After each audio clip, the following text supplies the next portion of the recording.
The sound of scissors cutting through silk echoed across the ballroom. 300 guests watched in horror as a pregnant woman's designer gown fell away from her body, her back exposed, her dignity shattered. Her own husband standing just 15 feet away, laughing. But here is what no one expected, what the mistress holding those scissors never saw coming, what the cheating husband never planned for. The grand doors opened, and the pregnant woman's billionaire father walked in. What happened next? Let me just say this. By the end of this story, you will discover that this was not just an affair. This was a 4-year con, a calculated scheme worth millions. And the woman everyone thought was weak, she was about to become the most dangerous person in that room. Stay with me until the end, because the final twist, you will never see it coming. This is the story of Caroline Ashford, and her revenge is just getting started. The scissors made a sound like paper tearing, but it was not paper. It was silk. Hand-sewn Italian silk that had taken 4 fittings to perfect. 300 pairs of eyes watched the fabric fall away from Caroline Ashford Mercer's back like a curtain dropping on the final act of a tragedy. The Mercer Foundation Gala was supposed to be the highlight of the social season. 300 of Manhattan's elite gathered in the grand ballroom of the Mercer estate. Crystal chandeliers hung from ceilings that soared 40 feet high. A string quartet played Vivaldi in the corner, their music now faltering as the musicians realized something was terribly wrong. Champagne flowed from a fountain imported from France. The flower arrangements alone had cost more than most people's annual salaries. Caroline had spent 3 hours getting ready for this night. Her emerald gown had been custom designed by a fashion house in Milan. The color matched her eyes perfectly. The cut accommodated her 7-month pregnant belly while still making her feel beautiful. She had chosen every detail with care. The diamond earrings her mother had left her, the simple gold bracelet Garrett had given her on their first anniversary, her hair swept up in an elegant chignon that had taken her stylist 90 minutes to perfect. She had wanted to look perfect, for him, for their guests, for herself. Now she stood in the center of that grand ballroom with cold air hitting her exposed spine. Her maternity bra was visible to anyone standing behind her. The beautiful emerald silk hung in ruins, a long tear running from her shoulder blade to the small of her back. She felt the metal before she understood what was happening. Cold, sharp, pressing against her skin for just a moment before the fabric gave way. The sound was almost gentle, a whisper of destruction. Carolyn turned slowly. Her hands were trembling as they reached for the ruined fabric, trying instinctively to hold it together, to preserve some shred of dignity. Sloane Whitfield stood behind her, salon scissors in her manicured hand, the kind hairdressers used, sharp enough to cut through anything. Her blonde hair was swept into a perfect chignon. Her red lipstick was precisely applied. Her black designer dress cost more than most people's monthly rent. And she was smiling, a small, satisfied smile. The smile of a cat that had finally caught the mouse it had been stalking for years. "Oops," Sloane's voice carried in the sudden silence, clear as a bell, designed to be heard by everyone in the room. "I thought I saw a loose thread." The baby kicked, hard, insistent, as if sensing danger. Carolyn's hand went instinctively to her swollen belly. Her daughter, the child she had wanted for so long, the child she had prayed for through 2 years of trying. The child who was supposed to cement her marriage, her family, her future. She turned to find her husband, Garrett Mercer, the man she had married 4 years ago in a ceremony that had made the front page of the society section. The man who had promised to love and protect her until death parted them. The man whose child grew inside her at this very moment. He was standing 15 feet away, holding a crystal glass of scotch, surrounded by business associates and society friends. He was laughing, not nervous laughter, not the horrified, uncomfortable laughter of a man watching his pregnant wife be publicly humiliated. This was genuine amusement. His shoulders shook. His perfect white teeth gleamed under the chandelier light. His eyes crinkled at the corners the way they did when he found something truly funny. He was laughing at her. "Garrett," her voice came out wrong, too small, too fragile, barely audible over the murmur that was now spreading through the crowd. "Garrett, she just cut my dress." He took a sip of his drink. Casual, unhurried, as if they were discussing the weather or the quality of the canapes. Oh, come on, Carrie. His voice carried easily. He had always had a voice that carried. It was one of the things that made him so successful in business. Do not be so dramatic. Sloan was just having a little fun. Fun. He called this fun. The room remained frozen. 300 people in designer clothes holding $1,000 champagne, watching the wife of their host stand exposed and trembling. No one moved. No one spoke. No one came to help her. Carolyn's brain refused to process what was happening. 4 years of marriage. The affair she had suspected, but could never prove. The late nights he claimed were work dinners. The business trips that seemed to last longer and longer. The way he looked at his phone sometimes. The way he turned it face down whenever she entered the room. Sloan Whitfield, who Garrett swore was just a colleague, just a business partner, just a friend. Nothing more. Nothing to worry about. You are being paranoid, Carrie. Pregnancy hormones making you see things that are not there. The same Sloan who had attended their baby shower last month, who had smiled and brought gifts wrapped in pink paper, who had hugged Caroline and told her she was glowing, who had helped plan the nursery color scheme. She looked down at her hands. They would not stop shaking. Vivian Mercer, Garrett's mother, finally approached. Her silver hair was perfectly coiffed. Her Chanel suit was pressed to perfection. Her posture was impeccable. As always, she moved through the crowd with the ease of a woman who had been navigating society events for 50 years. Finally, Carolyn thought, help. Someone who will help me. Caroline, dear, Vivian's voice was ice wrapped in silk. Quiet enough that only those immediately nearby could hear, but sharp enough to cut. Perhaps you should go upstairs and compose yourself. You are making quite the scene. She was making a scene. Her dress was hanging off her pregnant body. Her back was exposed to 300 strangers. Her husband was laughing at her humiliation. And she was making a scene. Carolyn opened her mouth to respond. No words came out. What could she possibly say? What defense could she offer against a mother-in-law who had never accepted her? Against a husband who found her pain amusing? Against a mistress bold enough to assault her in public? The silence stretched. The string quartet had stopped playing entirely.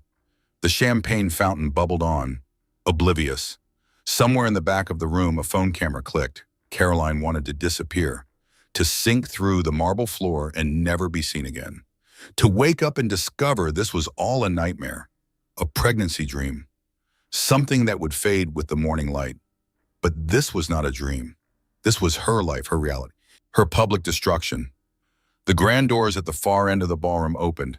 Harrison Ashford did not walk into rooms. He arrived, 6 feet 2 inches of silver-haired authority, wearing a suit that cost more than most people's annual salary.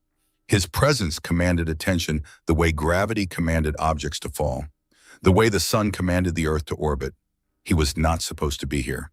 He was supposed to be in Singapore, closing a deal worth $2 billion, a deal that had been in negotiation for 8 months, a deal that was supposed to close tonight. But here he was, standing in the doorway of the Mercer Estate ballroom, his eyes scanning the crowd with the precision of a man who had built an empire on reading rooms and understanding power dynamics.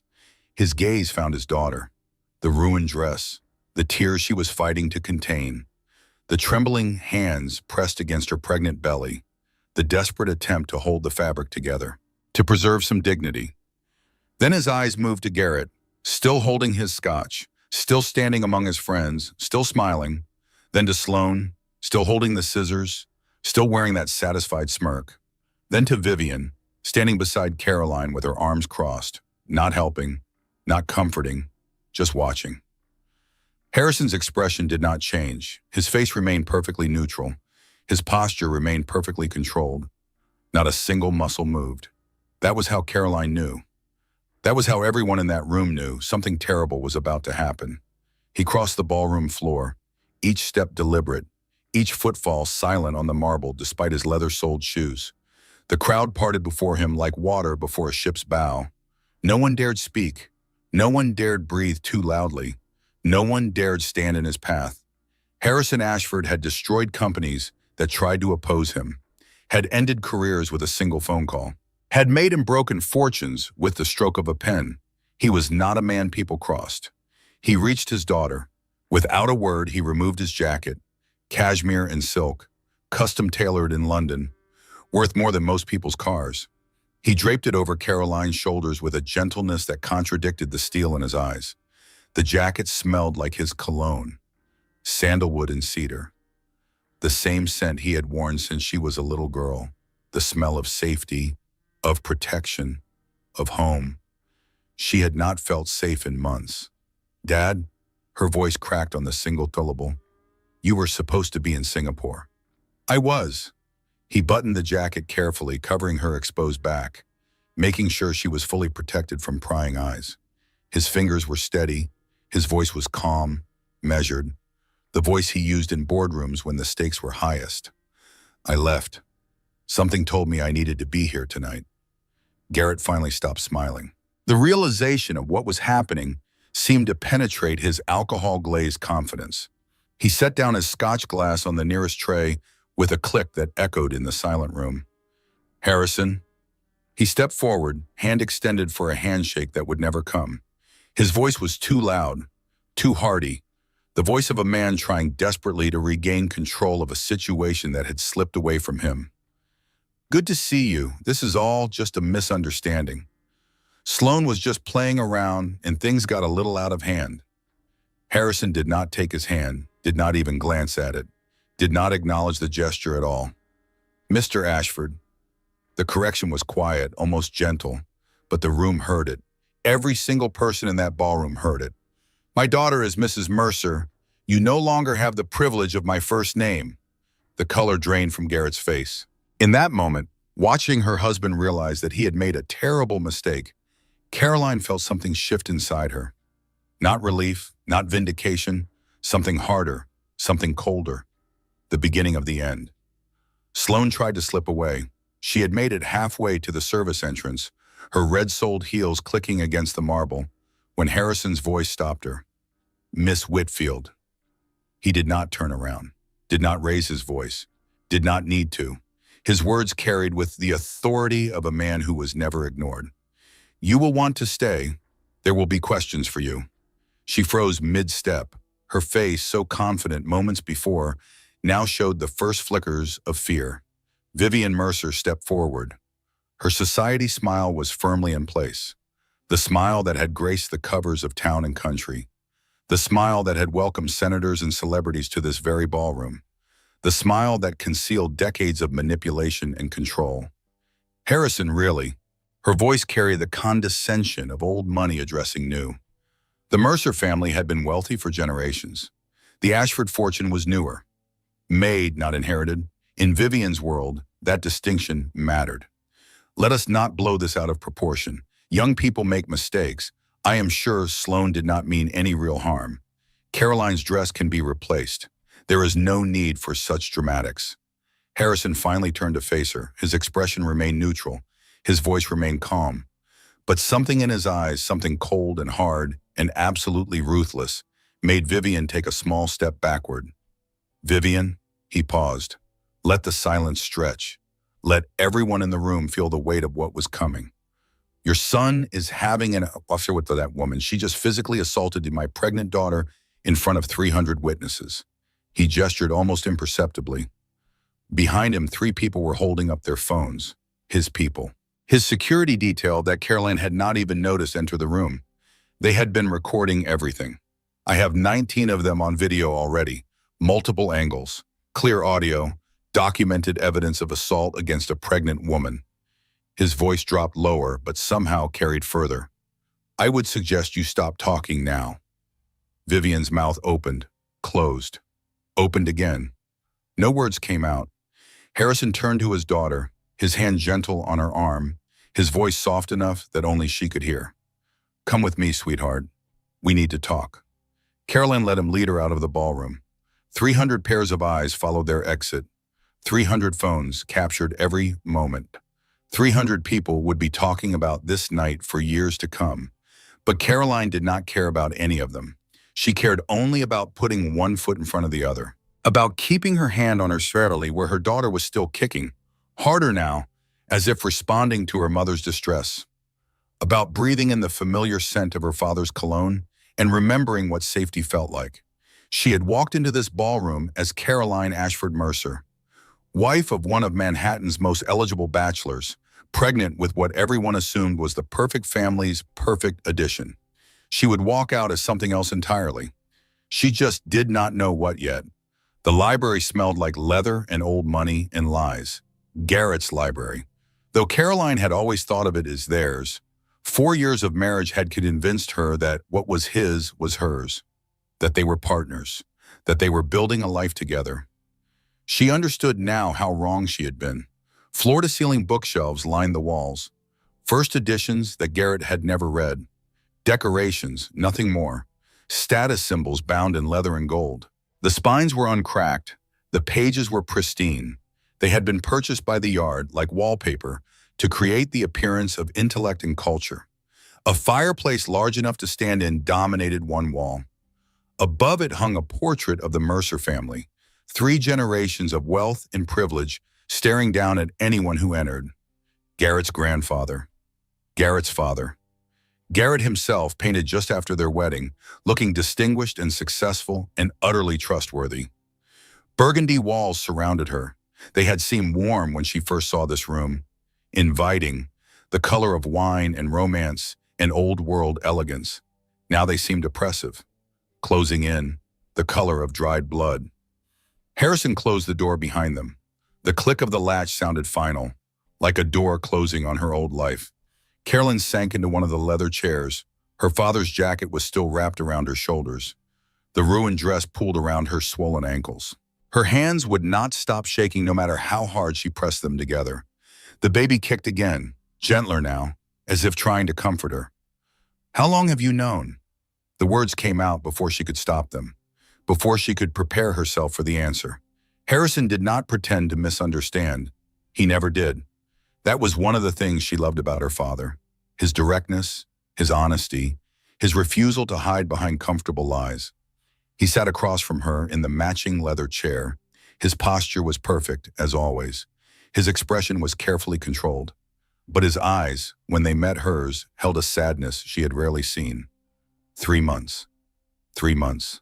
90 days. Thousands of hours. Her father had known for 3 months that her husband was having an affair. 3 months of dinners at the Ashford estate where Garrett had smiled and charmed and played the devoted son-in-law. 3 months of phone calls where Harrison had asked about the baby in the nursery and Caroline's health.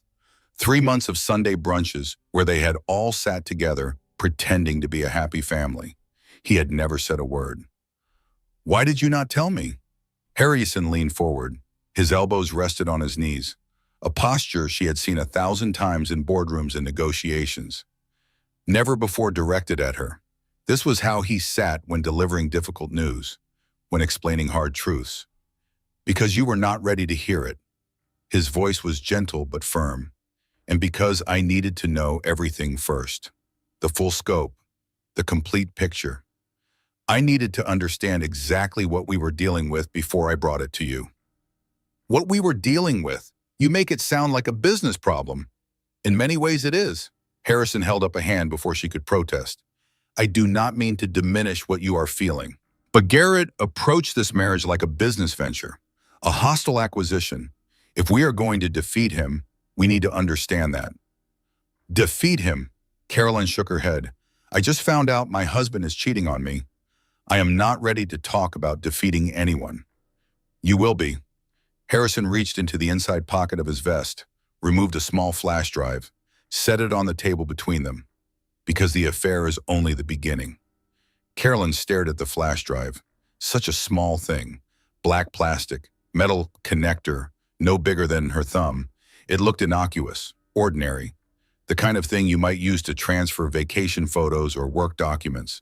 But she knew, looking at it, that it contained the destruction of everything she had believed about her life. What is on it?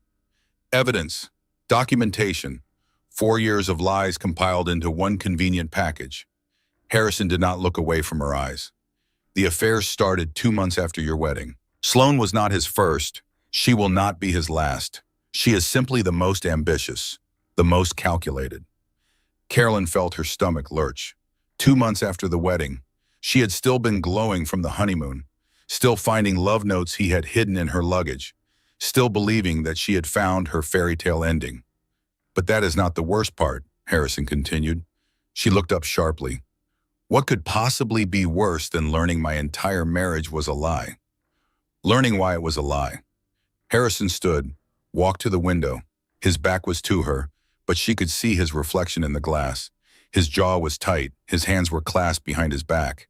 He has been siphoning money from your trust, the one your grandmother left you. $2.3 million over the past 3 years. The room tilted. The burgundy walls seemed to pulse and breathe.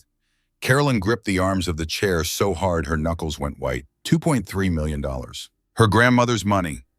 The trust that had been set aside for her since before she was born. The money that Margaret Ashford had worked her whole life to accumulate. The money that was supposed to go to Caroline's children, to this baby growing inside her. Gone. Stolen. By the man who had promised to love and protect her. I do not understand. Her voice sounded far away, disconnected, like it belonged to someone else. How could he access my trust? There were protections, safeguards. Your lawyer set them up specifically to prevent this. The quarterly disbursements. You signed authorizations 3 years ago giving him access to manage your investment portfolio. Do you remember? She did remember. It had been right after their first anniversary. Garrett had mentioned it casually over breakfast. Just some paperwork, he had said, for tax purposes. It would make things simpler if he could manage both their portfolios together. Consolidated accounting. Standard practice for married couples. She had signed without reading carefully, without having her own lawyer review the documents. Because she trusted him. Because she loved him. Because she believed that marriage meant partnership. That what was hers was his, and what was his was hers. Because she was a fool. I was such an idiot. The words came out hollow, empty, drained of everything except exhaustion. No, Harrison's voice was firm. He turned from the window, crossed to her chair, knelt in front of her the way he had when she was a child, when she had skinned her knee or lost her favorite toy or woken from a nightmare. You were trusting. There is a difference between being foolish and being deceived by someone who made deception their life's work. Is there? Because right now, they feel exactly the same. He counted on your trust. He exploited it. He weaponized your love against you. Harrison took her hands in his. They were warm and steady, an anchor in the storm. That makes him the monster, Carolyn, not you the fool. You loved honestly. You trusted openly. Those are virtues. He is the one who corrupted them. A knock at the door interrupted them. Harrison rose smoothly, his CEO demeanor slipping back into place like armor. Come in. The door opened. 2 people entered. The first was Margot Sinclair, Caroline's best friend since freshman year at Columbia, her maid of honor at the wedding, the event planner who had helped coordinate tonight's gala. She had been there through everything. The dating years, the engagement, the wedding planning, the pregnancy, every joy and every struggle. Her face was streaked with tears. Her perfectly applied makeup was ruined.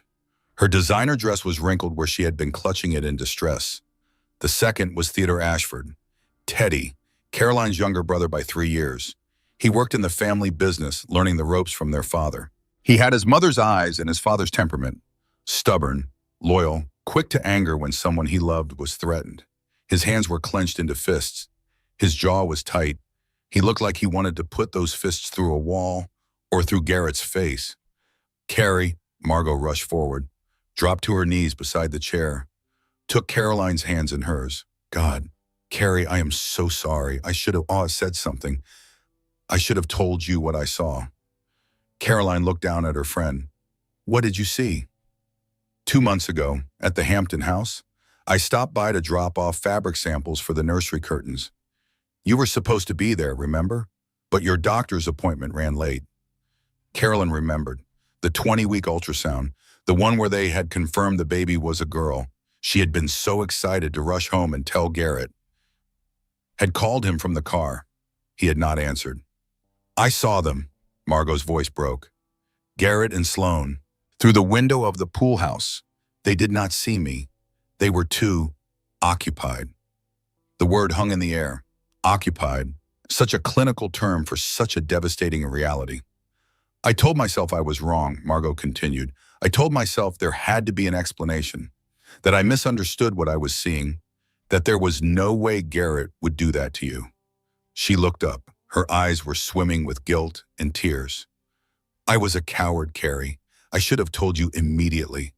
I should have trusted what I saw instead of what I wanted to believe. Carolyn reached down, cupped her friend's face in her hands. You were scared. You did not want to hurt me. She tried to smile. It felt wrong on her face, like a mask that did not quite fit. I understand scared. I do not deserve your understanding. Maybe not, but you have it anyway. She looked at her brother, at her father, at the people who had dropped everything to be here for her. I need all of you right now. I cannot afford to be angry at the people who love me. Harrison cleared his throat. There is more you need to know, and we do not have much time. He sat back down. His face was grave, the face of a man about to deliver a death blow. Emmeline Drake contacted me 30 minutes ago, Garrett's executive assistant. I know who she is. Caroline's voice was flat.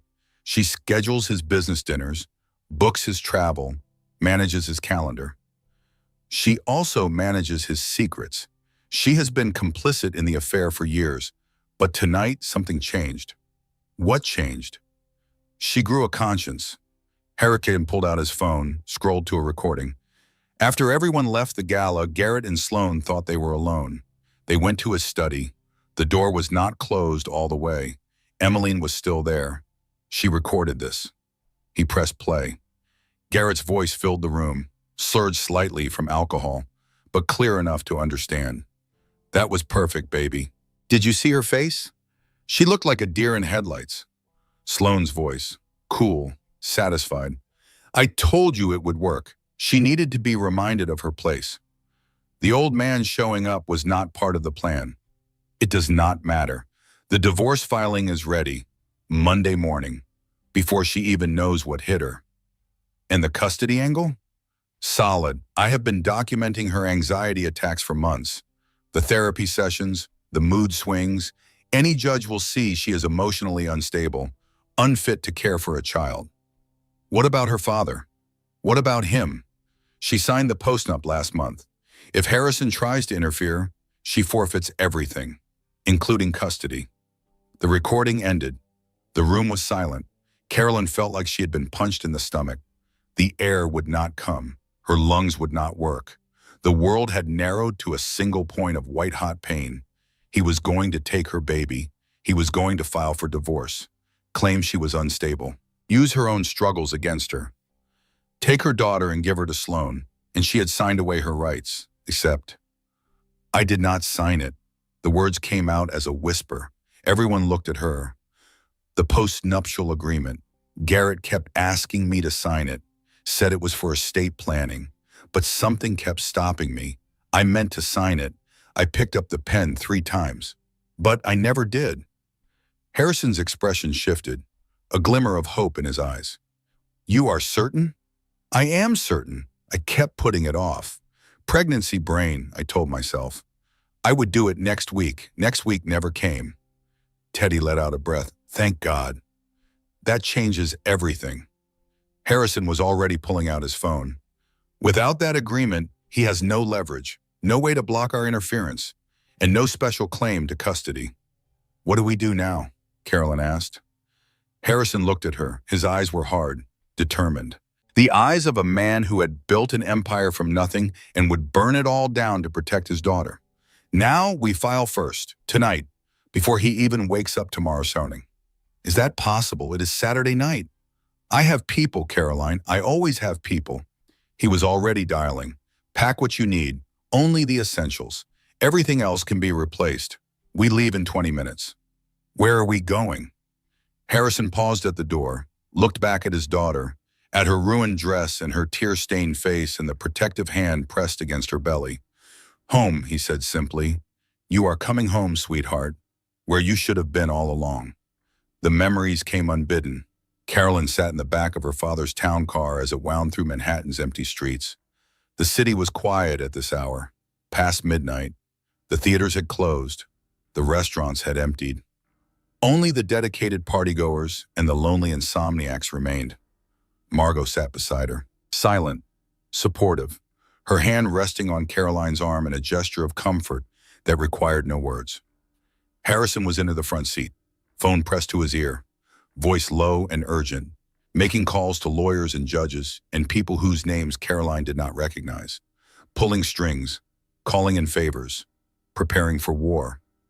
Teddy followed in a separate car with their belongings, the few things Carolyn had grabbed from the Mercer estate: a change of clothes, her laptop, the baby book she had been reading, the journal she had started for her daughter. She had left everything else behind: the designer wardrobe, the jewelry, the 4 years of accumulated possessions that had seemed so important just hours ago. None of it mattered now. None of it had ever really been hers. And the memories came. Their first meeting, the Ashford Foundation benefit 4 years ago. She had been standing by the champagne table, bored out of her mind by another society function she had been obligated to attend. Her father's world, not hers. She had always preferred quieter gatherings, book clubs, small dinner parties, museums on rainy afternoons. But duty called. The Ashford name came with responsibilities. He had appeared out of nowhere, tall, handsome, confident in the way of men who had never been denied anything they wanted. He had knocked into her, spilled champagne on her dress, red on white, a stain that had never fully come out. "God, I am so sorry." His voice had been warm, charming, genuinely apologetic. "I am usually not this clumsy. Something about you must have thrown off my equilibrium." She had laughed. The line was cheesy, obvious, but his delivery had been perfect, self-deprecating, playful. He had offered to pay for the cleaning. She had said it was unnecessary. He had insisted on getting her a new glass of champagne. She had relented. They had talked for 2 hours. He knew about art, about literature, about the nonprofit work that mattered to her. He had asked questions about her foundation initiatives, listened to her answers, remembered the details. She had thought it was fate, serendipity, the universe finally delivering the partner she had been waiting for. What she had thought was a chance encounter was actually a calculated approach. Every word had been rehearsed, every gesture had been planned. He had researched her before the event, learned her interests, her vulnerabilities, her desires. She had been a target before she was a name. The proposal in Paris, the Eiffel Tower at sunset. He had gotten down on one knee in front of a crowd of tourists who had stopped to watch and applaud. The ring had been her grandmother's setting with a new center stone, a perfect blend of family tradition and fresh beginnings. "I cannot imagine my life without you," he had said. His eyes had been wet with tears that looked genuine. His hands had been trembling. "Please say you will be mine, forever." She had cried. Happy tears, she thought. The happiest moment of her life, she thought. She had said yes. The crowd had cheered. He had spun her around. They had kissed while the city of lights sparkled below them. They were not happy tears. Not really. Some part of her had known even then.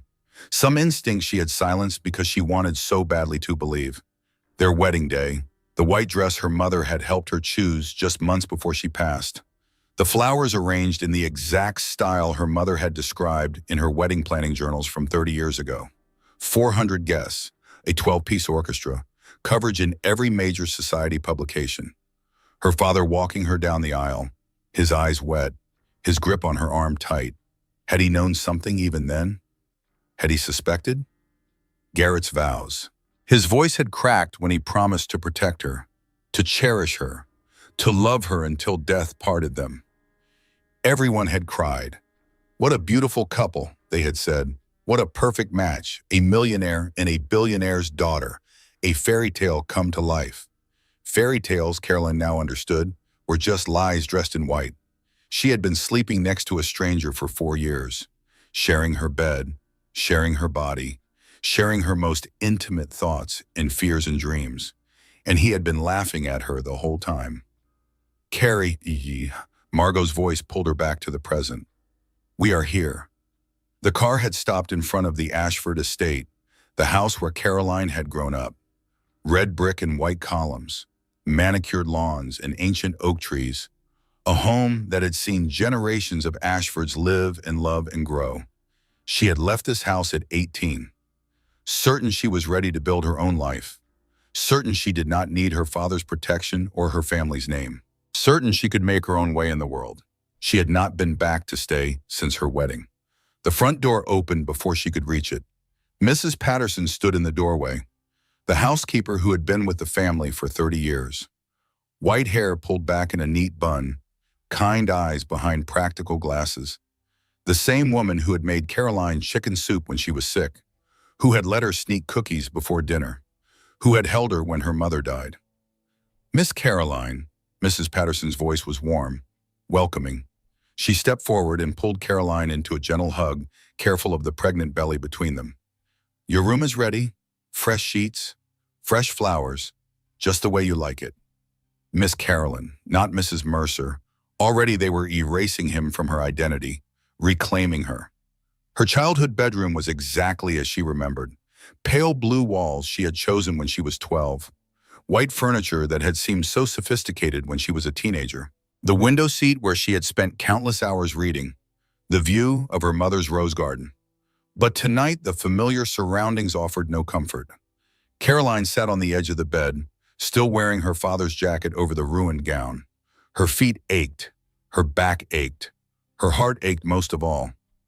Harrison appeared in the doorway. He held a folder. Thick, manila. The kind that contained things you did not want to know. There is more, he said. Of course there was. There was always more. He sat beside her on the bed. The mattress dipped under his weight. She remembered being a child, him sitting just like this when she had nightmares, when she was scared of storms, when the world seemed too big and too frightening. She wished a hug could fix this like it fixed those childhood fears. Harrison opened the folder. Inside were photographs, bank statements, corporate documents, a timeline that stretched back 4 years, before the wedding, before the engagement, before that supposedly chance encounter at the benefit. Garrett approached Sloan before he approached you. Harrison's voice was gentle, but the words cut like glass. She is not just his mistress, Carolyn. She is his business partner. They have been planning this together since before your engagement. Caroline's vision tunneled. The photographs blurred. She could not breathe. Planning what? Everything. Harrison spread the documents across the bed. Emails, text messages, meeting notes. A systematic campaign documented in damning detail. The courtship, the proposal, the pregnancy. He targeted you specifically for your trust fund and your connection to Ashford Industries. Sloan was supposed to be patient, wait until he had extracted enough money. Then a quiet divorce, irreconcilable differences, nothing scandalous.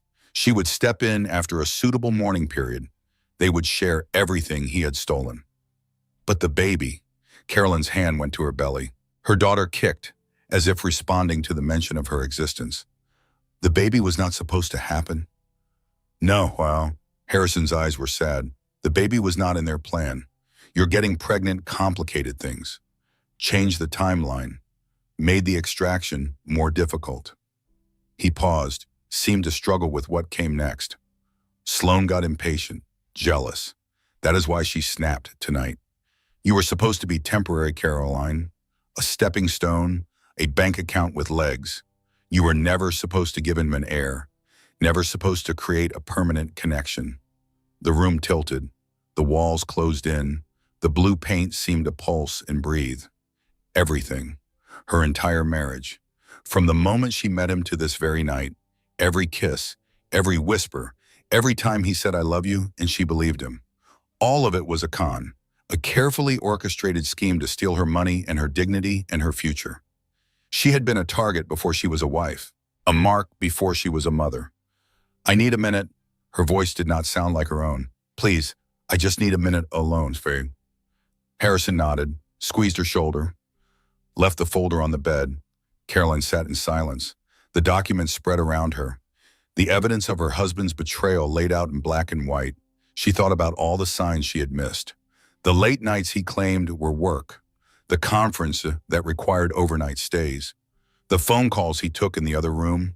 The way he always knew exactly what to say to make her doubts feel foolish. The small voice inside her that had whispered something is wrong. You know something is wrong. This is not what love is supposed to feel like. The voice she had silenced again and again because she wanted to believe, because the alternative was too painful, because admitting the truth meant admitting she had wasted 4 years of her life on a lie. I knew. She spoke the words aloud, to herself, to her daughter, or to the empty room. Part of me knew all along. It was not a question, it was a statement, a truth she had been running from for years. She had known. Deep down in that quiet place where intuition lives, she had known something was wrong. She had ignored it because facing it was too hard, because she wanted the fairy tale, because she was afraid of being alone. But she was alone anyway. She had been alone in her marriage for years, alone with a man who saw her as a commodity, a resource to be exploited. At least now she knew the truth. She stood slowly, walked to the window. Outside, the rose garden was dark, her mother's roses.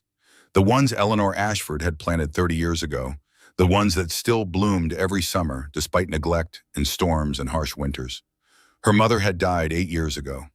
Cancer, quick and brutal.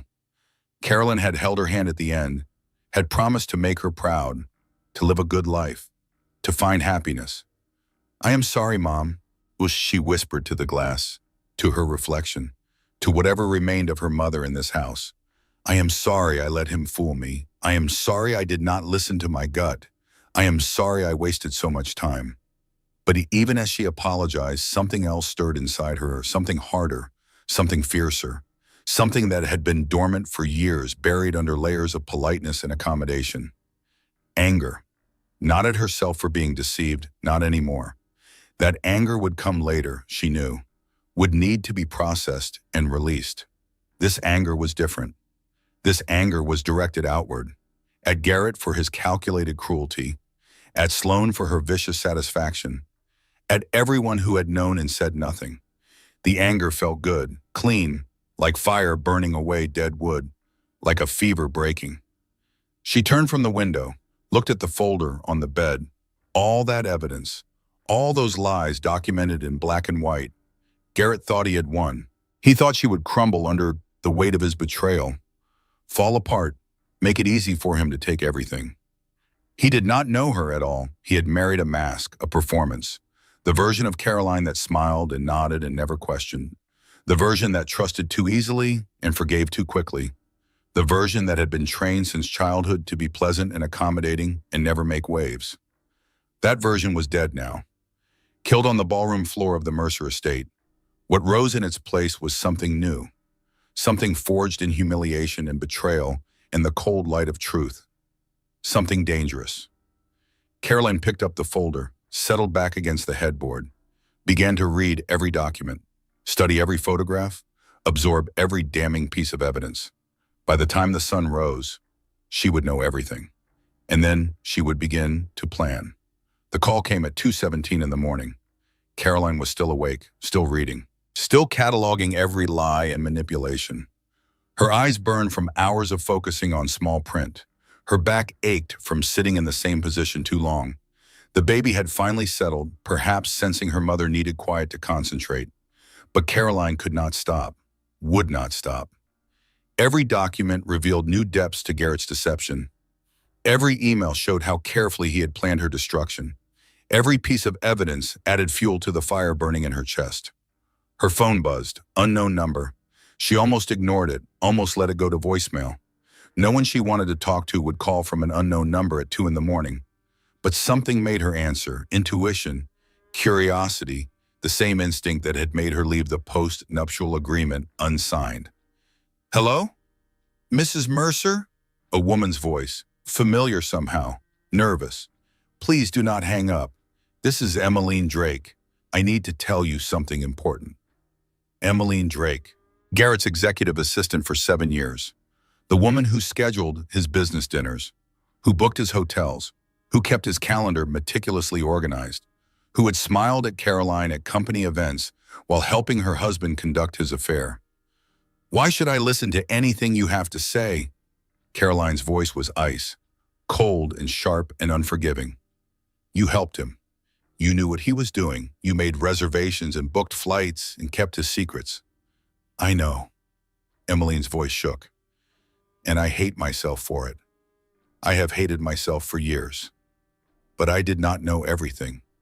Not until tonight. What changed tonight?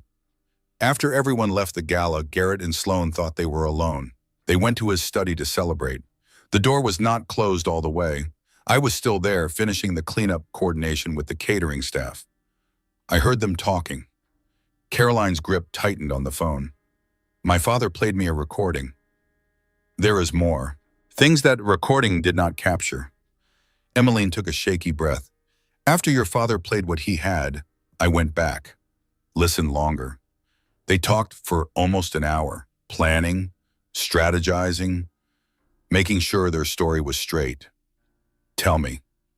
They were talking about the baby. Your baby. Emmeline paused. Her breathing was ragged. Sloane said the original plan was supposed to be done by now. You were supposed to have signed the post-nuptial agreement last month.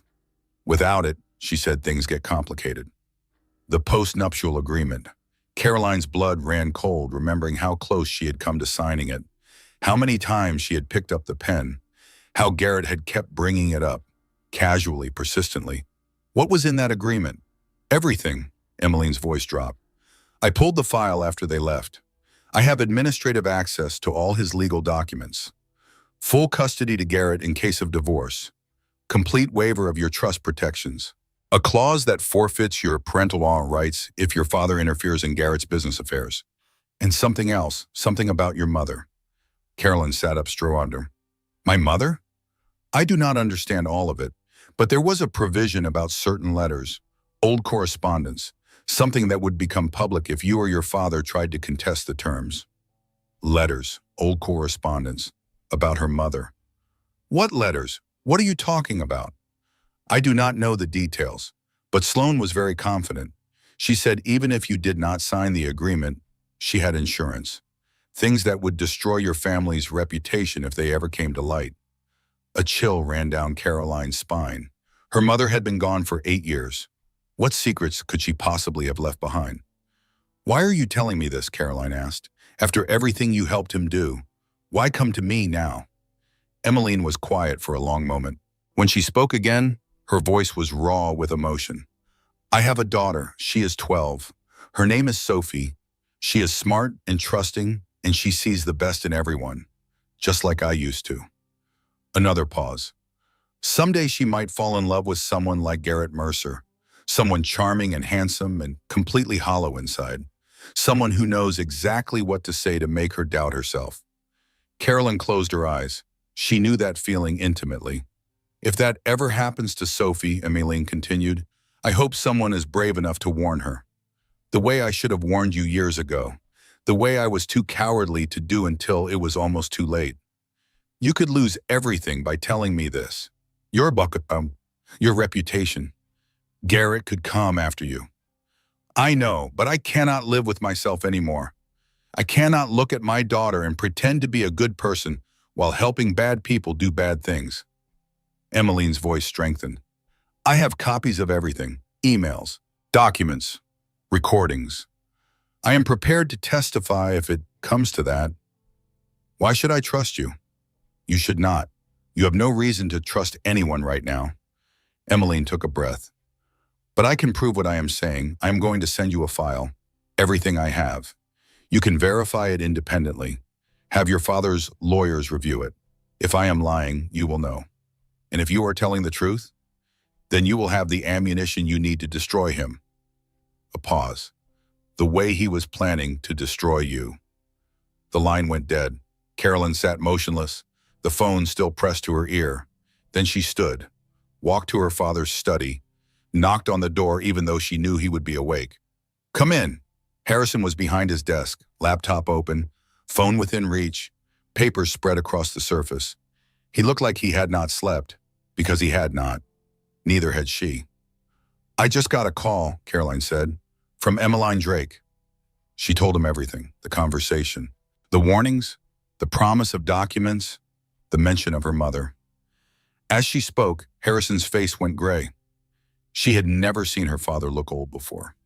He had always seemed ageless to her, invincible, a force of nature rather than a mortal man. He looked old now, tired, burdened by secrets she did not yet understand. "Dad," she sat in the chair across from his desk. "What letters? What is Sloan talking about?" Harrison stood, walked to the window. His back was to her. His reflection in the glass showed a man at war with himself. "Your mother was engaged before me." His voice was quiet, heavy, to a man named Charles Whitfield. The name hit her like a physical blow. "Sloane's father?" "Yes." Harrison did not turn around. Charles was old money, the kind of family that traced their lineage to the Mayflower and never let anyone forget it. They had a summer house in Newport and a seat at the Metropolitan Opera and opinions about everyone who was not exactly like them. "How did Mom meet him?" "At a debutante ball. Your mother was 19, beautiful, naive, impressed by wealth and status because she had never had either." Harrison's voice was sad, distant, lost in memories. Charles was 32, sophisticated, charming in the way of men who have never been told no. They were engaged within 3 months. "What happened?" "Me." Harrison finally turned. His expression was sad. "I was nobody then, working my way up from the bottom, selling insurance, taking night classes, dreaming of something bigger. Your mother's father hired me to review his policies. I met Eleanor in his living room. She was reading by the window. I forgot every word I had prepared to say." Carolyn tried to imagine it. Her father young and hungry, her mother beautiful and engaged to someone else. The impossible odds of their meeting. "She chose you." "Not immediately, not easily." Harrison sat back down. "We talked for months before anything happened. She was engaged. I respected that. But the more we talked, the more she realized that Charles was not the man she thought he was. He was controlling, jealous, possessive in ways that frightened her." "Did he threaten her?" "He tried. When she ended the engagement, he told her he would destroy her reputation, spread rumors about her, make sure no one in society would receive her." Harrison's jaw tightened. "I spent the first 10 years of our marriage building enough power to make sure he could never hurt us. By the time I succeeded, Charles had drunk himself into irrelevance. But he told Sloan about Mom. He poisoned her with his bitterness, raised her on stories of the woman who ruined his life, the woman who chose a nobody over him. He made your mother into the villain of his story." Harrison paused. "And he kept the letters." "What letters?" Harrison was quiet for a long moment. His hands were clasped on the desk. His knuckles were white. "Your mother was lonely early in our marriage. I was working constantly, building the company, never home. She felt invisible, forgotten." He looked up, met her eyes. "There was a brief period, maybe 6 months, when she wrote to Charles. Nothing happened. They never saw each other. But the letters were intimate, confessional. She told him she missed him, that she wondered sometimes if she had made the right choice." Carolyn felt the ground shift beneath her. Her mother, the woman she had idolized, the pillar of grace and integrity. She had an emotional affair? No, she had doubts. She was human. Harrison's voice was firm, defensive. "She wrote letters during a difficult time. She never mailed most of them, but Charles kept the ones she did send. She never acted on any of it. She chose me, Carolyn. Every single day, she chose me so. Those letters were a moment of weakness, not a pattern of behavior. But if Sloan releases them, it would hurt us, damage your mother's reputation, tarnish the foundation she built." Harrison's expression hardened. "That is why Charles kept them all these years. And that is why he left them to Sloan. Insurance. Revenge from beyond the grave." Carolyn processed this. Her mother, her father, Charles Whitfield, Sloan. A web of history and bitterness stretching back decades before she was born. She had married into a generational war without even knowing it. "We need to neutralize those letters," she said. "We need something better." Harrison pulled out his phone. "We need your mother's side of the story." "What do you mean?" Eleanor kept journals, detailed journals. For every letter she wrote to Charles, there are pages explaining why, what she was feeling, how she processed those feelings, what she ultimately chose. Harrison paused. "The journals are in her study. I have never touched them, never felt I had the right. But they could help. They could tell the complete story, Not just the doubts, but the resolution. Not just the weakness, but the strength. He stood. Your mother was not a saint, Carolyn. She was a woman who struggled and questioned and ultimately chose love. The letters without the journals did tell only half that story. And Sloan only has the letters. Exactly. Carolyn stood. I need to read those journals. Are you sure? Some truths are difficult to face. I have faced nothing but difficult truths tonight. She moved toward the door, then stopped. Looked back at her father. Mom chose you. That is what matters. She chose you, and she stayed, and she built this life with you. The doubts were just doubts. The choice was the choice. One.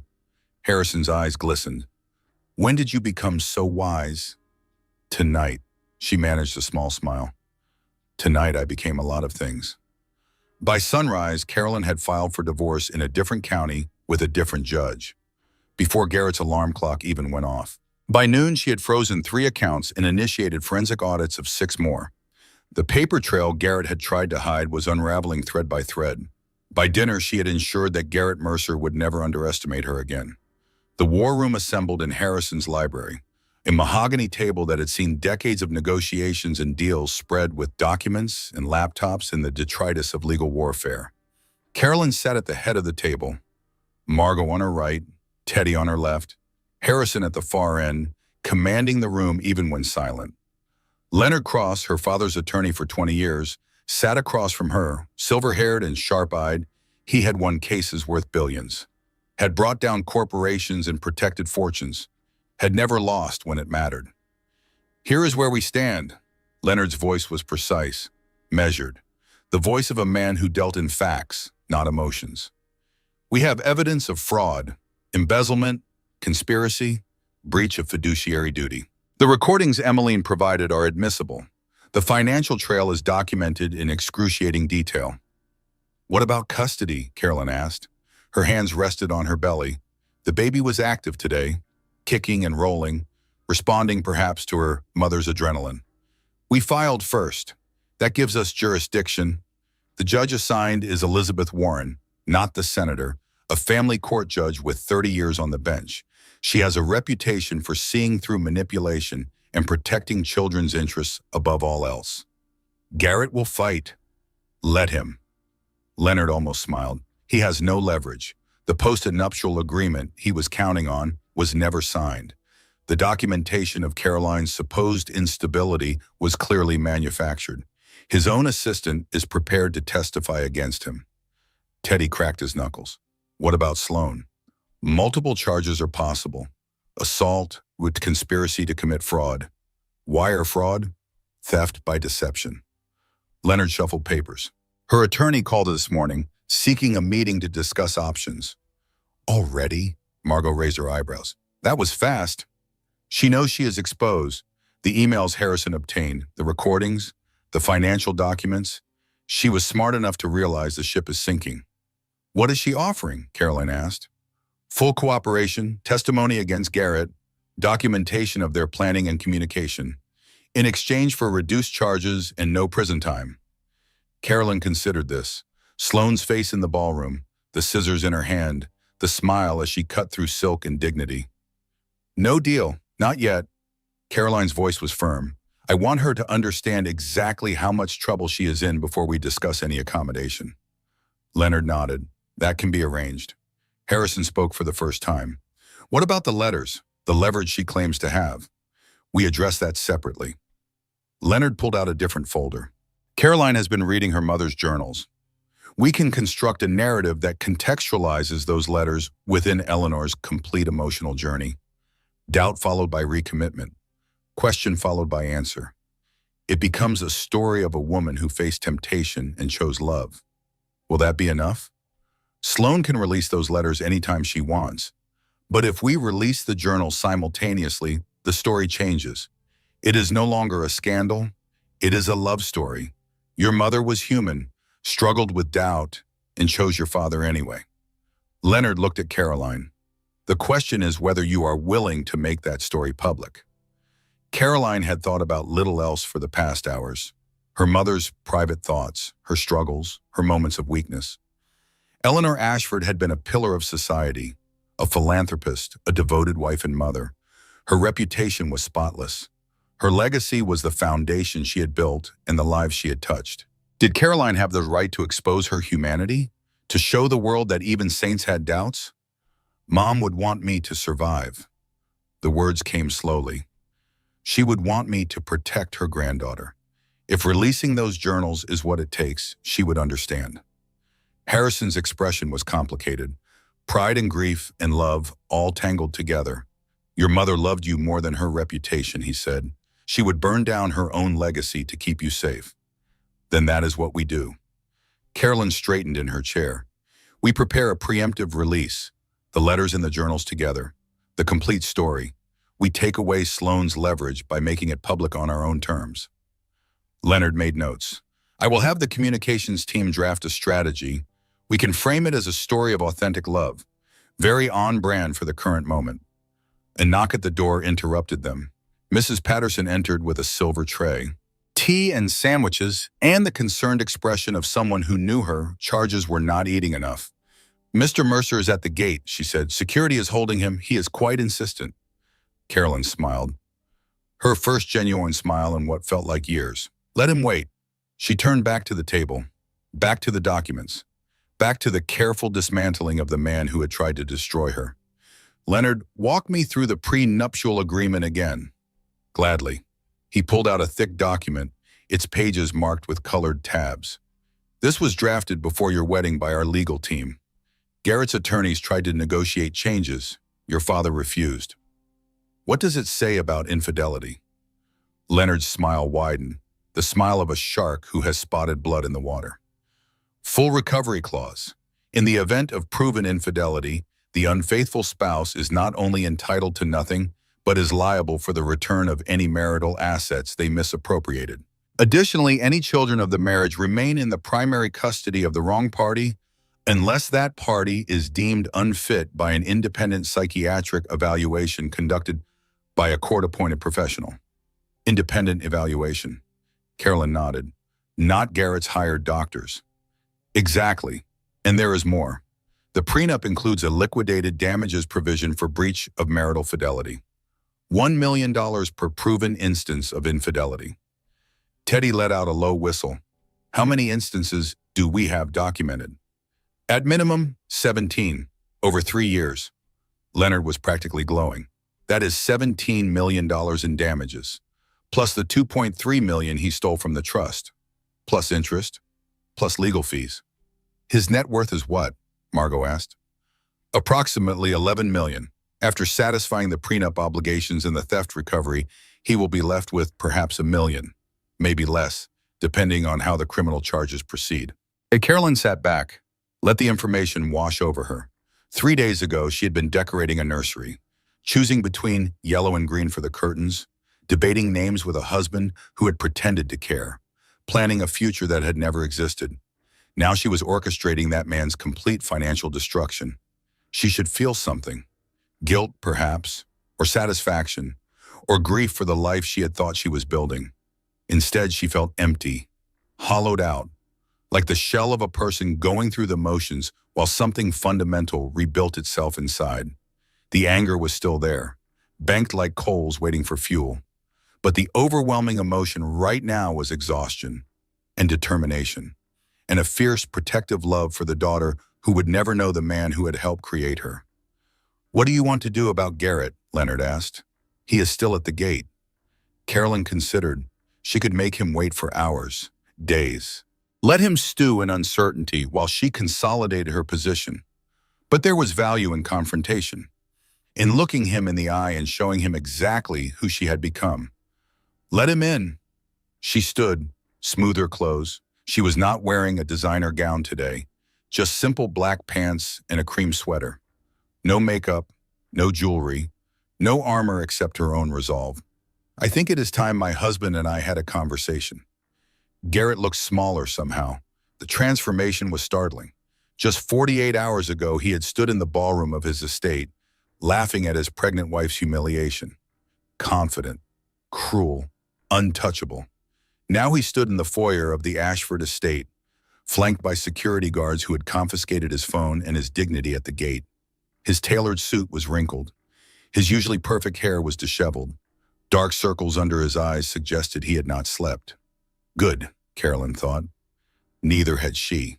She descended the stairs slowly, her hand on the railing for balance, her other hand on her belly, where her daughter was surprisingly still, as if she too wanted to hear what her father had to say. Carolyn had chosen her appearance deliberately. No glamour, no pretense, just a pregnant woman in comfortable clothes, facing the man who had betrayed her. She wanted him to see her clearly, to understand that the woman he had manipulated was gone. Carrie, Garrett's voice cracked on her name. He stepped forward. The security guards tensed. Thank God, we need to talk. This has all gotten completely out of hand. Has it? This divorce filing, it came out of nowhere. In the frozen accounts, I cannot access anything. My lawyers say there is some kind of investigation. The police want to question me about financial irregularities. He was talking fast, panicking, the mask slipping. This is insane. We can work this out. We do not need lawyers and judges and all this drama. Do we not? This is not you. He tried to step closer. The guards blocked him. This is your father. He has always hated me, always thought I was not good enough for you. He is manipulating you, using this misunderstanding to turn you against me. Misunderstanding. Carolyn tasted the word. Let its absurdity roll around her tongue. Is that what you are calling it? Sloan made a mistake, a terrible mistake. I know that. She was drunk, she was not thinking clearly. And yes, okay, we had a thing. He ran his hands through his hair. The gesture that used to seem endearing now looked desperate. A brief thing. It is over now. I ended it. I swear to you, Carrie, it meant nothing. You ended it. Months ago, I realized what I was risking, what I could lose. His eyes were wet. Tears or technique, she could no longer tell. You are my wife. You are the mother of my child. I love you. He reached for her hand. She stepped back. Do not touch me. Carrie, please. I know I screwed up. I know I hurt you. But we have 4 years together. We have a baby coming. We cannot just throw that away because I made one mistake. One mistake. Carolyn shook her head slowly. Do you know what I have been doing for the past 48 hours, Garrett? I have been reading documents, thousands of pages of documents, bank records, email chains, text messages. The color drained from his face. I know about the money, $2.3 million from my grandmother's trust, funneled through shell companies and offshore accounts.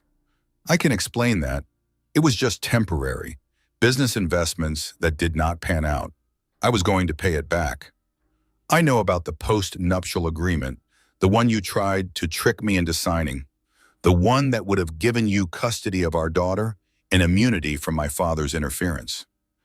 That was just estate planning, standard legal. I know about the emails. Carolyn's voice was steady, almost conversational. The voice of a woman who had processed her grief and emerged on the other side. The ones where you and Sloan planned everything, where you targeted me specifically, where you calculated exactly how to approach me and win my trust. Garrett's mouth opened, closed, opened again. No denial came. I was a mark, Carolyn continued, a target, a bank account with a heartbeat. You never loved me, Garrett. You loved what I represented, what I could give you, access and money and respectability. That is not, I have the emails, I have the recordings, I have testimony from your own assistant. She pulled a folded paper from her pocket. This is my favorite. Let me read it to you. Quote, the Ashford daughter is the target. She is naive enough to fall for the romantic approach. Get her pregnant within 2 years, and the trust fund is yours. Then we implement the exit strategy. End quote. She watched his face as she read. Watched the calculations happening behind his eyes. The realization that his careful plans had completely collapsed. Where did you get that? Does it matter? Carolyn refolded the paper, placed it back in her pocket. The point is, I know everything now. Every lie, every manipulation, every moment you looked me in the eye and promised to love me while planning to destroy me. Carrie, and there is nothing you can say that will change what happens next. Garrett's expression shifted. The wounded husband act crumbled like wet paper. Something harder emerged beneath it, something cold and calculating. The real Garrett, perhaps, the one she had been married to all along without knowing it. You think you have won. His voice was different now, flat, dangerous. You think because your father has money, because his lawyers filed some papers, that this is over? I think you have very few cards left to play.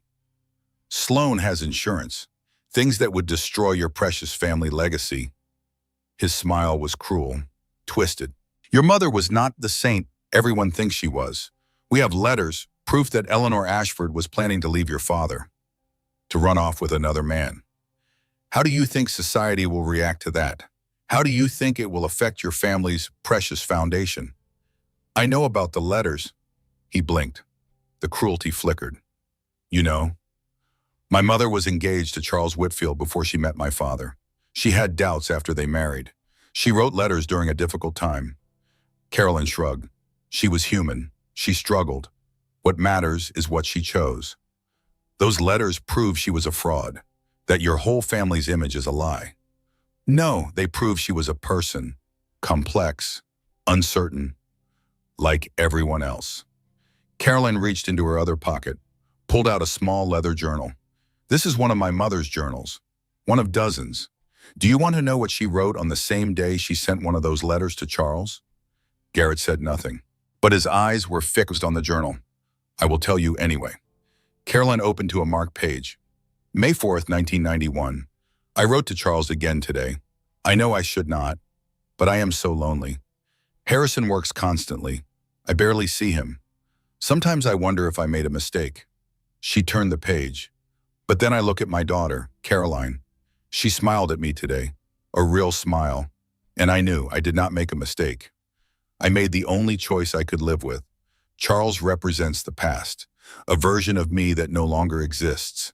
Harrison represents the future, the only future I want. She closed the journal. The letters without the journals tell half a story. The doubts without the resolution. The question without the answer. Caroline looked at her husband steadily. My mother was not perfect. Neither am I. But unlike you, she faced her doubts honestly. She wrote about them, processed them, and then she chose her family. Every single time she chose love. Sloan will release those letters. Let her. I will release the journals at the same time. The world will see that my mother was human, that she struggled and questioned and ultimately devoted herself to her husband and daughter. Carolyn walked toward the door. You are trying to blackmail me with my mother's humanity. It will not work. This is not over. Yes, she paused on the threshold, looked back at him. It is. Sign the divorce papers, Garrett. Do not make me destroy you completely. I do not want to, but I will if I have to. He stared at her. This woman he had married and manipulated and underestimated for 4 years. This woman who was supposed to be naive and trusting and easy to control. I do not know who you are, he said finally. Neither did I. Carolyn almost smiled, but I am figuring it out. She nodded to the security guards. Escort Mr. Mercy off the property. If he returns without an appointment, have him arrested for trespassing. And she walked away without looking back. Behind her, she heard Garrett's protests, his threats, his promises and pleas, and everything in between. The guards were unmoved. The door closed with a solid click. Carolyn walked to her mother's study, the room Eleanor had used for 30 years. The desk where she had written letters and planned charity events and built a legacy of kindness and grace. She sat in her mother's chair, opened the journal again, read the words that had guided her through the darkest night of her life. Her mother had faced temptation, had questioned her choices, had wondered about the path not taken, and then she had chosen, deliberately, consciously, every single day. That was what love really meant. Not the absence of doubt, but the presence of choice. Not perfection, but commitment. Not fairy tales, but real life, with all its complications and difficulties and moments of uncertainty. Carolyn put her hand on her belly. Her daughter kicked. I choose you, she whispered. I will always choose you. Outside the window, the roses swayed in the autumn wind. Her mother's roses, still blooming despite everything. Some things, Carolyn was learning, were stronger than they appeared. The deposition was scheduled for 9 in the morning. Carolyn had not slept well. Her daughter had been restless all night, kicking and rolling as if preparing for battle herself. By the time dawn broke over the city, Carolyn had given up on sleep entirely and was sitting by the window watching the sunrise paint the skyline gold and pink. She dressed carefully. Navy blue dress, conservative cut, low heels that would not make her feet swell, simple pearl earrings that had belonged to her grandmother, no flashy jewelry, no statement pieces. She wanted to look serious, stable, like someone who could be trusted, like a mother. The conference room at Leonard Cross's law firm occupied the entire 42nd floor of a midtown skyscraper. Floor-to-ceiling windows offered panoramic views of Central Park to the north and the steel and glass canyons of Manhattan to the south. On a clear day, you could see all the way to New Jersey. Today was a clear day. The November sunlight streamed through the windows, warming the room and illuminating every corner. Sloane Whitfield sat on one side of the long mahogany table. Red dress as always. Perfect makeup. But her confidence had cracked. Carolyn could see it in the tightness around her eyes, the way her fingers kept reaching for her phone before remembering it had been confiscated at the door. Sloane's attorney sat beside her, a nervous man in an expensive suit who kept shuffling papers and glancing at his client as if hoping she might suddenly become a different person. On Caroline's side of the table, Leonard Cross, unflappable as always.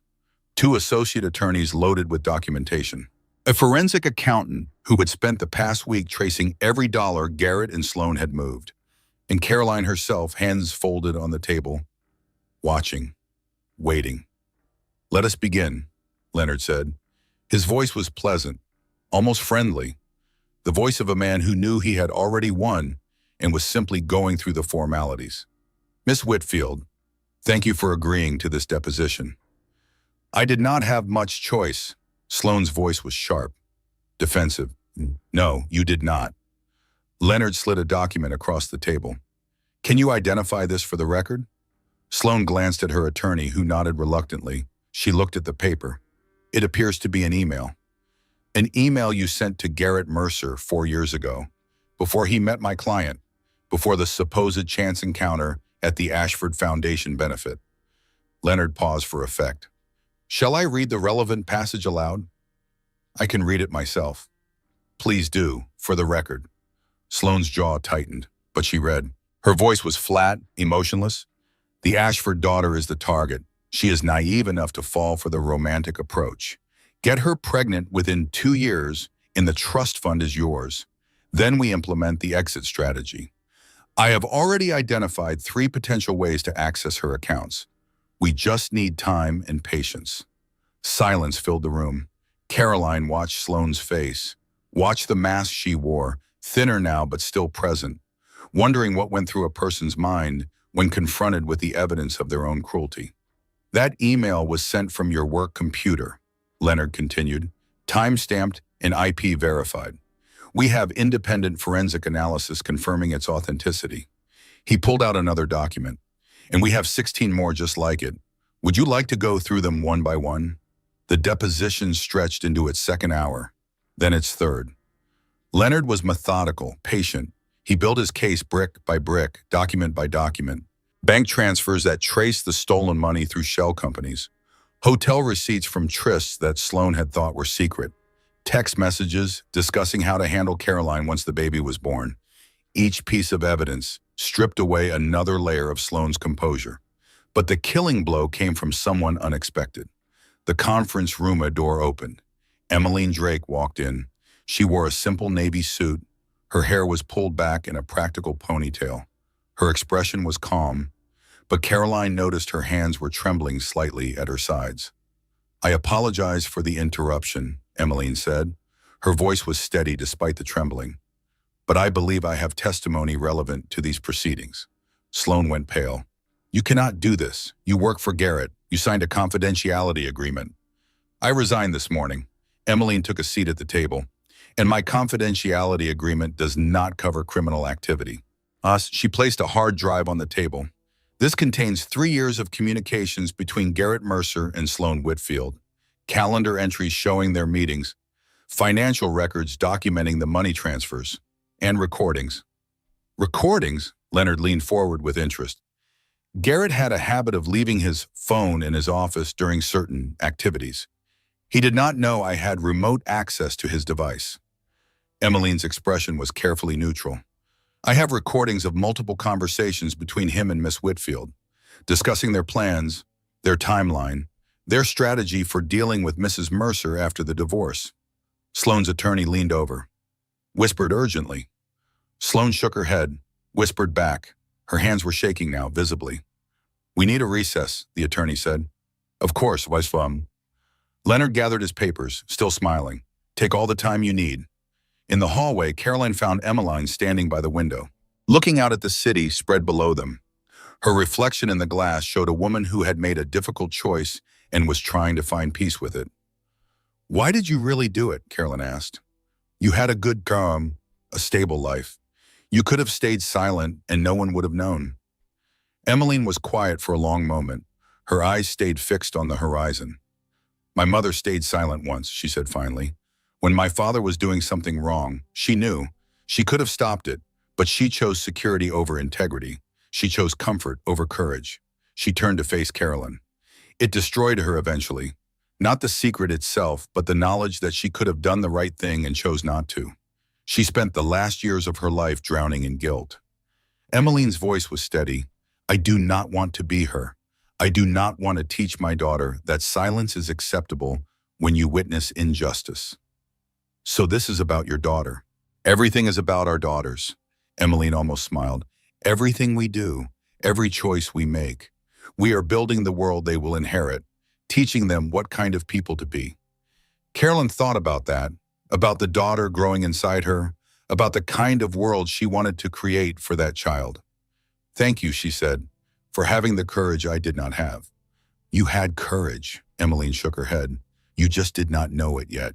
It takes a special kind of strength to trust someone completely, to believe in love despite everything telling you not to.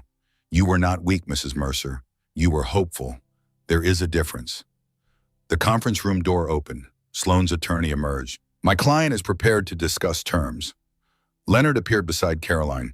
His expression was carefully neutral, but his eyes were triumphant. What terms? Full cooperation, complete testimony against Garrett Mercer, documentation of all communications and financial arrangements. The attorney looked exhausted. In exchange, reduced charges, no prison time. Caroline considered the satisfaction of watching Sloane face the full consequences of her actions, the practical benefit of her testimony against Garrett. She made her choice. No deal. Her voice was firm. Not yet, not until she explained something to me. She walked back into the conference room. Sloane looked up. Her makeup was smeared. Her composure was gone. Caroline sat down across from her. Why me, Sai? She asked simply. Of all the wealthy women in New York, all the trust fund daughters you could have targeted, why me specifically? Sloane was quiet for a long moment. When she spoke, her voice was raw. Because of your mother. My mother died 8 years ago. She ruined my father's life. He never recovered from her rejection. Never stopped talking about her. The woman who chose someone else. The woman who proved he was not good enough. Sloane's eyes were bright with tears or fury. When Garrett mentioned he had met Harrison Ashford's daughter, it felt like fate, like a chance to finally even the score. So this was never really about money. The money was nice. Sloane laughed bitterly. But watching you suffer, watching an Ashford woman feel what my father felt for 30 years, that was priceless. Caroline sat back, let the words sink in. Generational hatred, inherited bitterness, a war she had never known she was fighting. Your father chose to let rejection define him, she said finally. He could have built a different life, found different happiness. Instead, he drank himself to death and raised you to hate people who never even knew you existed. Do not talk about my father. I feel sorry for you, Sloane. And she meant it. Not because of what is going to happen to you now, but because you never had a chance. You were raised on poison, taught to see revenge as justice. You never learned there was another way to live. She stood, full cooperation, complete testimony. You accept the charges as filed, and I will recommend leniency in sentencing. Carolyn walked toward the door. Take the deal, Sloan. Learn from this. Break the cycle your father started. She left without waiting for an answer. 3 weeks had passed since the deposition. The legal machinery ground forward with its own momentum now. Criminal charges filed, civil suits initiated, settlement negotiations ongoing. Caroline's days were filled with meetings and documents and the endless minutiae of dismantling a marriage that had never really existed. But today was different. Today she was doing something for herself. She stood in the doorway of a brownstone in Brooklyn. 3 stories. Red brick worn soft by a century of weather. A small garden in front where roses could be planted come spring. A wrought iron fence that had probably seen both world wars. Her brownstone, purchased with her own money from her own accounts through her own decisions. The first major choice she had made entirely alone. The real estate agent had been skeptical. A woman 7 months pregnant, going through a divorce, wanting to buy a brownstone in Brooklyn. It had taken some convincing. But the deed was in her name. The keys were in her hand. The future was hers to build. She had found the property herself, toured it herself, negotiated the price herself. When her father had offered to help, she had politely declined. I need to do this alone, she had explained. I need to prove to myself that I can. He had understood. He always did. Now she walked through the empty rooms, her footsteps echoing on the hardwood floors. The walls needed painting. The kitchen needed updating. The 3rd floor bathroom had a leak that would require professional attention. But the bones were good. The structure was sound. And when she stood by the window in what would become the nursery, she could see all the way to the Manhattan skyline across the river. Her daughter kicked. I know, Carolyn murmured. It needs work, but it is ours. The doorbell rang. Margot stood on the stoop, arms full of takeout containers. Behind her, Teddy carried a toolkit and a folding table. And behind him, 3 more of their college friends who had rallied to help. Charlotte, the interior designer who had volunteered to consult on the renovation. Marcus, the contractor who was donating his weekend labor. And Priya, who had simply shown up with champagne and the declaration that someone needed to supervise. Housewarming committee reporting for duty, Margot announced. They spread out through the house. Charlotte made notes about paint colors and furniture placement. Marcus examined the plumbing and declared the leak fixable. Priya found a radio somewhere and filled the empty rooms with music. Teddy assembled what furniture had already arrived. A simple dining table, a set of chairs, the crib that had belonged to their grandmother, carefully restored and delivered that morning. They worked through the afternoon, eating Thai food from containers, arguing about the best color for the nursery, laughing at jokes that were not particularly funny but felt hilarious in the moment. Carolyn found herself standing in the kitchen, watching her friends through the doorway. Margot was demonstrating some kind of dance move that Charlotte was trying to replicate. Teddy and Marcus were having a heated debate about power tools. Priya was taking photos of everything, documenting the before so there would be a record of the transformation. These people, these wonderful, imperfect, loyal people, they had dropped everything when she needed them, had rallied without being asked, had shown up with food and tools and love, expecting nothing in return.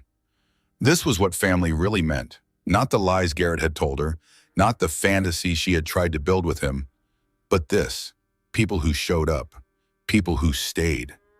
You okay? Margot appeared beside her, a container of pad thai in hand. More than okay, Carolyn smiled. Just grateful. For what? For you, for all of this. She gestured at the chaos of renovation. For people who love me enough to spend their Saturday assembling furniture and arguing about paint swatches. Please, this is the most fun I have had in months.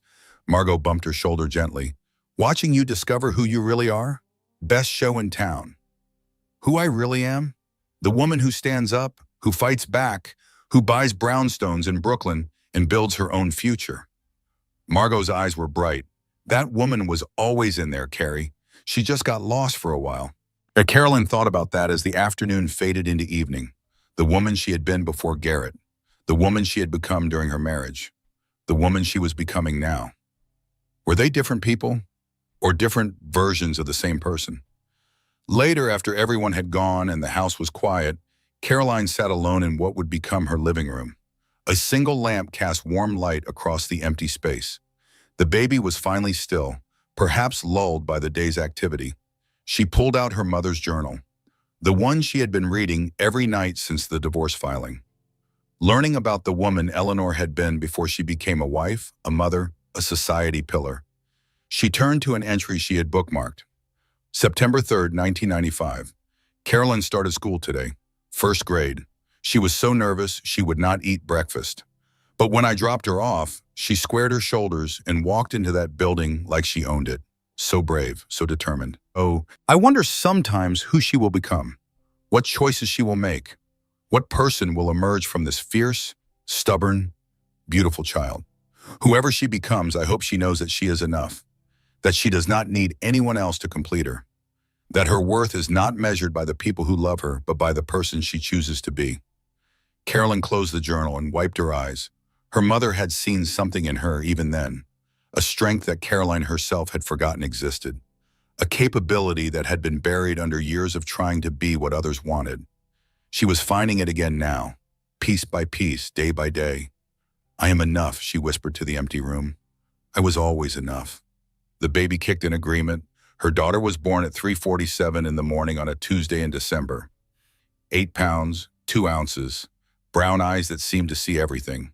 A full head of dark hair that stuck up in all directions no matter how carefully the nurses tried to smooth it. Caroline had been in labor for 14 hours, had breathed through contractions that felt like being torn apart, had pushed until she thought she had nothing left to give.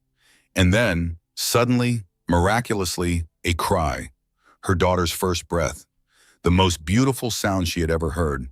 They placed the baby on her chest, skin to skin, heart to heart. Carolyn looked down at this tiny person who had been growing inside her for 9 months. This stranger she already loved more than she had thought possible. "Hi," she whispered, "I have been waiting for you." The baby opened her eyes, looked up at her mother, made a small sound that might have been recognition. "I am going to make mistakes," Carolyn continued. Tears were streaming down her face, but she did not care. "A lot of them, probably. Every day, probably. But I promise you this, I will always tell you the truth. About everything. About your father, about me. About how complicated and messy and beautiful life can be." The baby yawned. "And I will make sure you know always, every single day, that your worth is not measured by the people who want you, not by their approval or their love or their absence. You are enough, just as you are. You were enough the moment you existed. You will always be enough." She named her Eleanor. After the grandmother she would never meet. After the woman who had faced doubt and chosen love. After the legacy of strength that flowed through generations of Ashford women. The hospital room filled with visitors over the following hours. Margot arrived first, of course, crying before she even made it through the door. She took 300 photos and declared that baby Eleanor was objectively the most beautiful infant in human history, and she would fight anyone who disagreed. Teddy came next. He held his niece like she was made of the most fragile glass imaginable, stared at her tiny fingers and her tiny toes and her tiny nose with an expression of pure wonder. "She is so small," he kept saying. "How is she so small?" "She will grow," Carolyn promised. Charlotte and Marcus and Priya arrived together. They brought flowers and balloons and a onesie that said "Future Boss" in sparkly letters. They took turns holding the baby and making ridiculous faces to try to make her smile. Harrison came last. He stood in the doorway for a long moment, just looking. His eyes were wet. His hands were shaking slightly. "She looks like her grandmother," he said finally. "I know," Caroline smiled. "Come meet her." He crossed to the bed, took his granddaughter in his arms with a gentleness that seemed impossible for a man who had spent 50 years being ruthless in boardrooms. "Hello, Eleanor," he said softly. "I am your grandfather. I am going to spoil you absolutely rotten. I am going to buy you a pony and let you eat ice cream for dinner and never, ever tell you no." He looked up at Caroline. "I am going to do all the things I was too busy to do with my own daughter." "Dad, I missed so much." His voice was rough with emotion. "When you were small, when you needed me, I was always working, always building, always chasing the next deal. You were providing for us. I was hiding from the hard parts. He shook his head. Your mother knew. She never blamed me, but she knew. The journals, the letters to Charles, all of it came from loneliness I created. Dad, you cannot blame yourself. I can, and I do, but I can also do better now. He looked down at Eleanor, who had grabbed his finger and was holding on with surprising strength. I will not miss this one's childhood.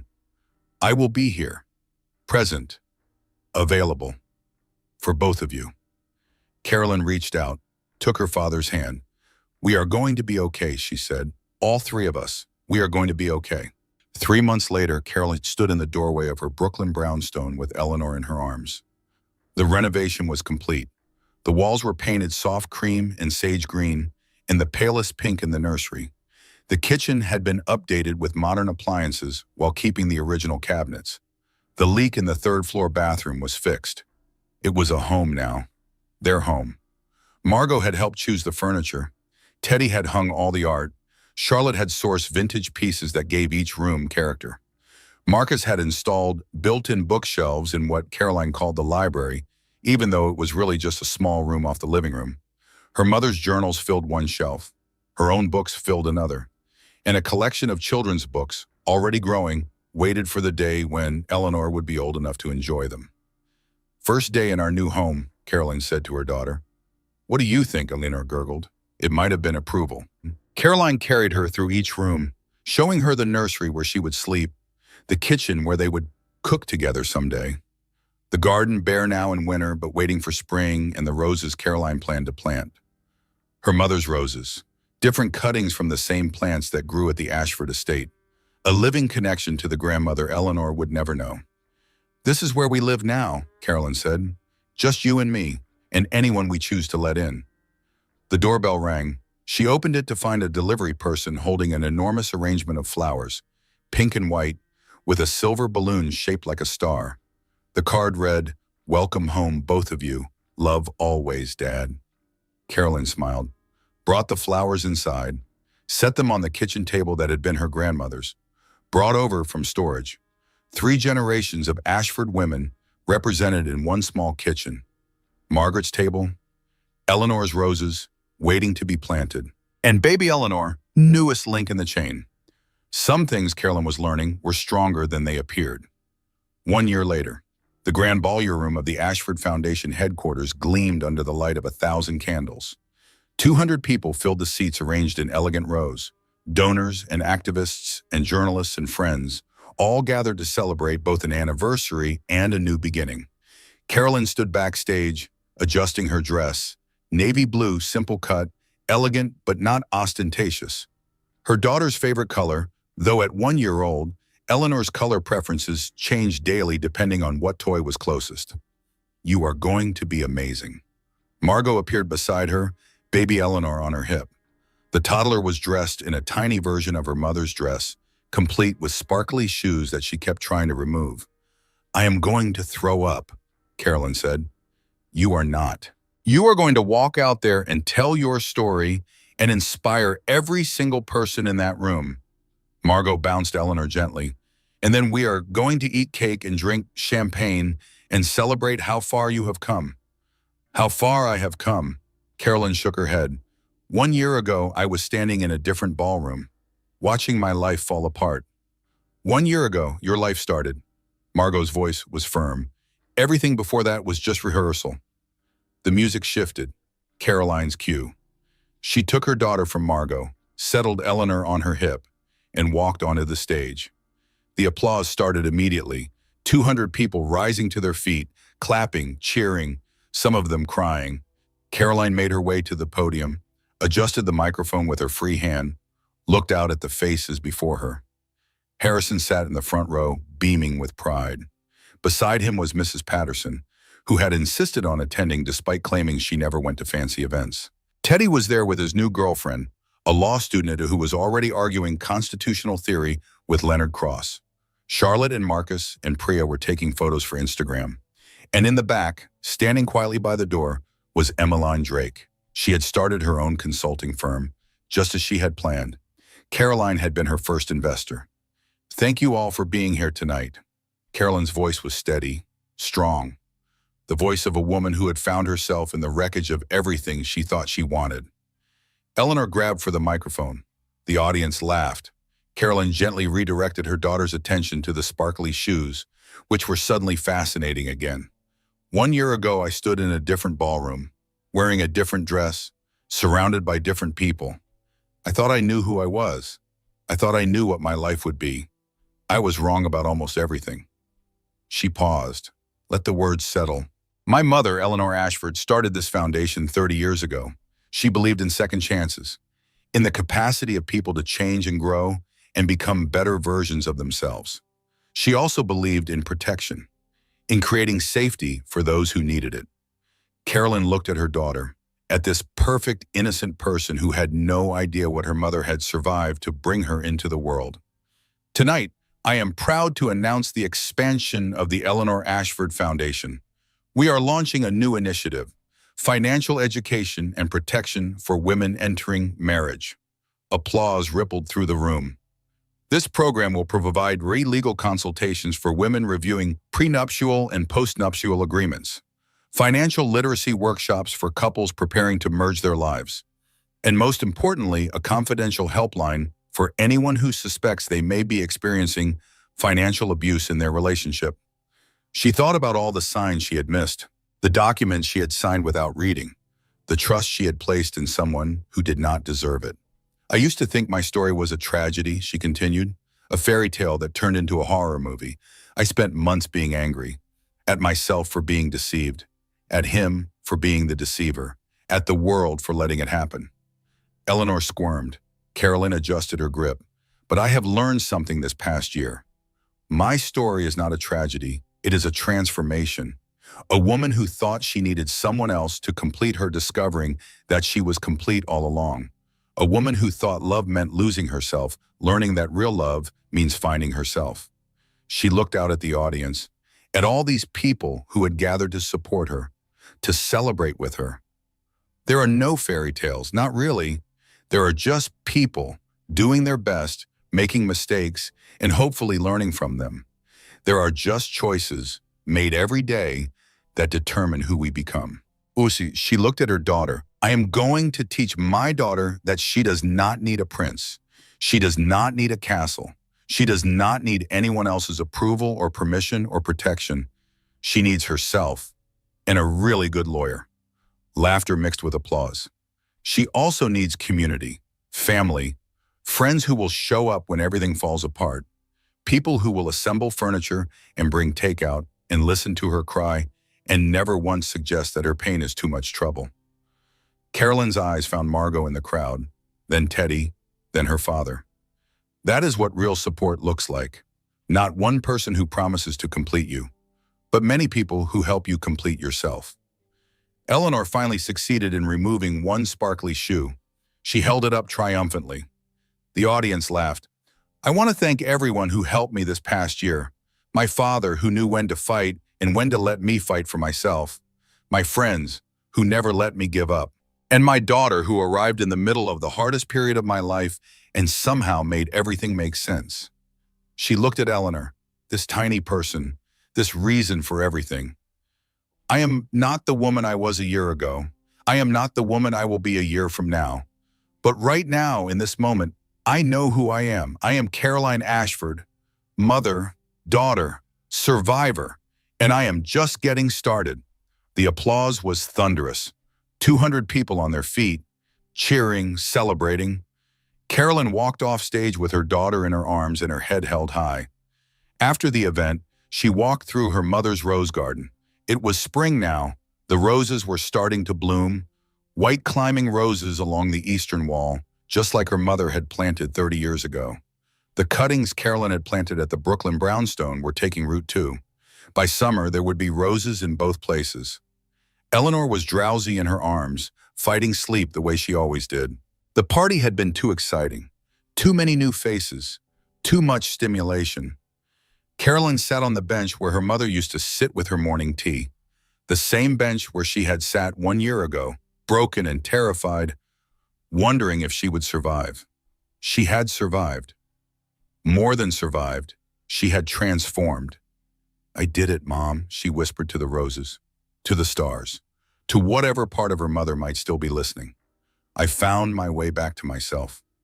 The roses swayed in the evening breeze. Eleanor sighed and finally surrendered to sleep. Somewhere in the city, Garrett Mercer was living in a small apartment, his fortune gone, his reputation ruined, his plans turned to ash. Sloane Whitfield was completing her community service hours, learning perhaps that cruelty had consequences. Carolyn did not think about them much anymore.